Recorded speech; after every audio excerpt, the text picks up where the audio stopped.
नाज़रीन, एक बड़ी खबर आपके साथ शेयर कर रहा हूं। इस टाइम टॉप ट्रेंड चल रही है ट्विटर के ऊपर। इंजीनियर रॉन्ग नंबर है, मौलवी बराए फरोख्त है, यानी कि इंजीनियर मिर्जा भी आज हवा मार गए हैं, इंजीनियर मिर्जा भी आज टूट गए हैं, इंजीनियर मिर्जा का भी सॉफ्टवेयर अपडेट कर दिया गया है। जनाब, इंजीनियर मिर्जा पे बात करना मेरे लिए इसलिए मुश्किल है कि मैं समझता था कि ये तगड़ा आदमी है, अपनी बात पर कायम रहता है, अपनी बात का मान रखता है, अपनी बात पर जो बात करता है उसको पहरा देता है। यानी कि मेरे जैसे बंदे को अब दो चपेड़े मार के ये कह सकते हैं कि वो डर जाएगा, उससे कुछ भी बयान दिलवाया जा सकता है, वो अपनी बात से मुकर जाएगा। लेकिन इंजीनियर मिर्जा जैसे पढ़े लिखे आदमी से मैं ये तवक्को नहीं रखता था। इंजीनियर मिर्जा साहब इमरान खान साहब के बारे में कहते हैं, खान साहब के जो लौड़े लपाटे हैं, यानी कि पीटीए के जो लोग हैं, वो इमरान खान को वलीउल्लाह मानते हैं। वो वलीउल्लाह नहीं है, यानी कि अल्लाह का दोस्त। वलीउल्लाह का मतलब है अल्लाह का दोस्त। यानी कि अब ये इंजीनियर मिर्जा साहब तय करेंगे कि कौन अल्लाह का दोस्त है, कौन वलीउल्लाह है और कौन नहीं है। यानी कि ये सर्टिफिकेट अब इंजीनियर मिर्जा साहब ने देना है कि कौन वलीउल्लाह है, कौन अल्लाह का दोस्त है। ये फैसला तो अल्लाह ने करना है और अल्लाह बेहतर जानता है कि कौन वलीउल्लाह है, कौन अल्लाह का दोस्त है।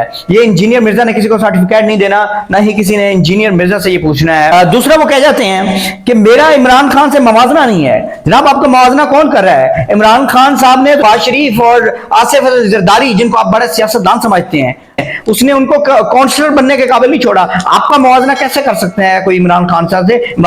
अब इस पे ऊपर पाकिस्तानी अवाम, बड़ी सरपरी अवाम है, उसका एक रिएक्शन आता है और जबरदस्त रिएक्शन देते हैं कि जनाब इमरान खान साहब हमारी रेड लाइन है, कोई टूट जाए, कोई बिखर जाए, कोई मुकर जाए, कहीं भी चला जाए, कोई टूट जाए, लेकिन किसी का सॉफ्टवेयर अपडेट हो जाए, वो जो मर्जी बयान दें, लेकिन हम इमरान खान के साथ खड़े हैं और खड़े रहेंगे। पाकिस्तानी अवाम का एक जबरदस्त रिएक्शन था और इंजीनियर मिर्जा साहब फरमाते थे कि जमीनी हकायक ये है कि इमरान खान जिसको मुहिब्बे वतन करार दे देंगे वही मुहिब्बे वतन होगा। जनाब, अब आप लोगों ने फैसला करना है कि इंजीनियर मिर्जा साहब अब सच बोल रहे हैं या पहले सच बोल रहे थे।